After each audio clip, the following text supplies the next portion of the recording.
Hello, good morning, students. Welcome to the class with the second unit, the outbreak of the revolution. How the outbreak of the revolution was there in France. On 5th of May 1789, Louis XVI, the King of France, called an assembly of Estates General to pass the proposal of new taxes because he himself cannot introduce any sort of tax, and the people of or the representative of each estate, when they assembled in the hall, the members of the third estate were demanding to bring a change in the society. It means they were actually demanding that each person, those who were there in the assembly, they should have one vote and one value. Each member would have one vote.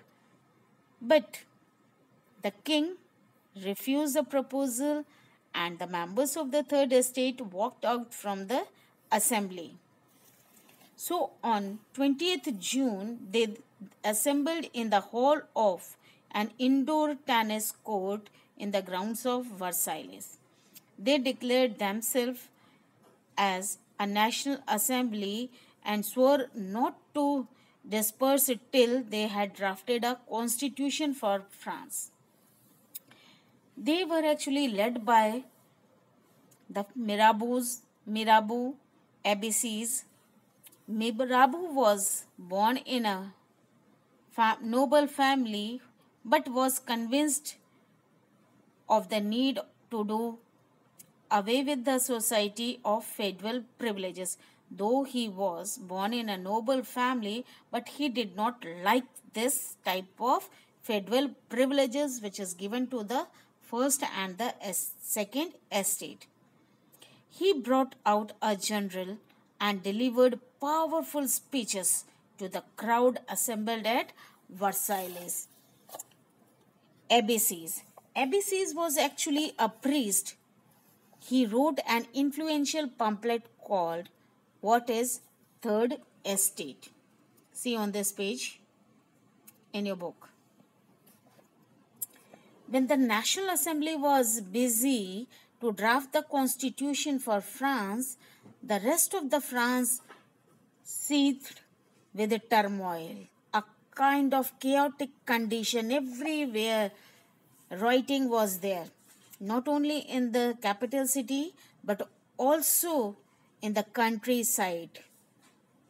Then, after all these things, when the people were going against the king, when he realized that he can't do anything, then Louis XVI finally accorded recognition to the National Assembly, which was actually made by the third estate members, and accepted the principle that his power would from now onwards to be checked by the constitution.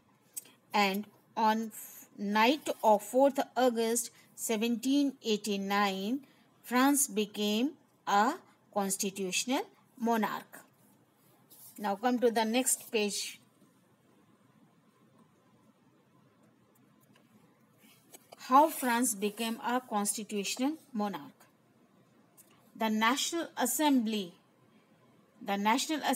completed the drafting of the constitution in 1791. It means France became a constitutional monarch in which year? In 1791.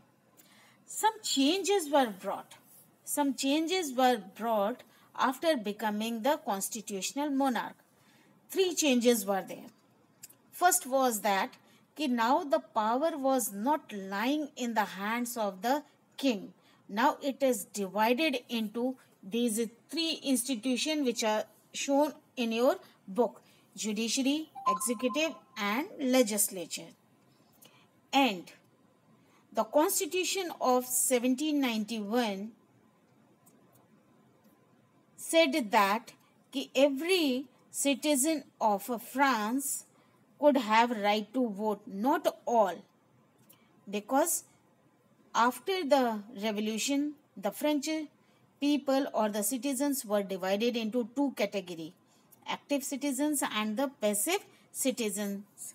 Active citizens were those who were having the right to vote and pay their 3 days wages as the tax, and rest of them, those who were not having the voting right and those who were not paying any sort of tax, comes in the category of passive citizens. With that, the third change was that the constitution began with the declaration of rights of men and citizen. Earlier they were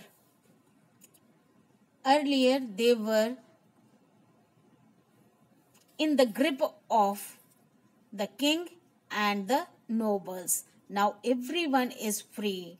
The right to freedom, the right to life, freedom of speech, freedom of opinion, equality before law was established as the natural and inalienable rights. यानी कि ये उनसे व्यक्तियों से कोई भी ये right नहीं छीन सकता है.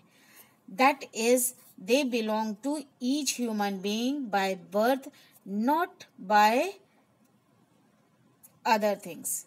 These are the natural rights of the people. See the source say. On page number 11, source, the Declaration of Rights of Men and Citizens are mentioned here. Like men are born and remain free and equal in rights. Like this, so many altogether few rights are given here.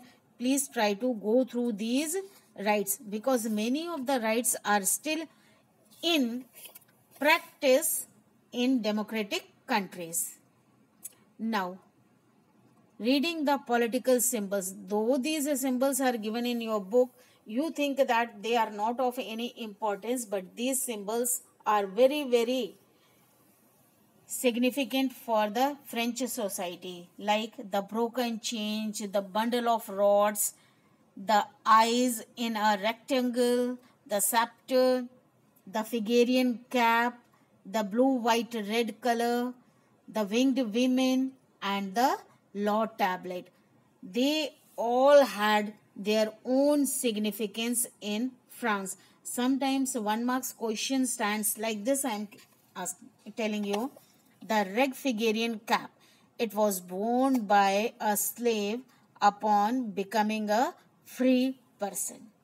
Earlier, red color cap was not used by the third estate member because this color is only meant for the first 2 estates. Is that clear? Yeah. That's all for second unit, and in next session we will talk about the third unit with the heading France abolish monarchy and becomes a republic. How we will read. Okay? Till then, take care.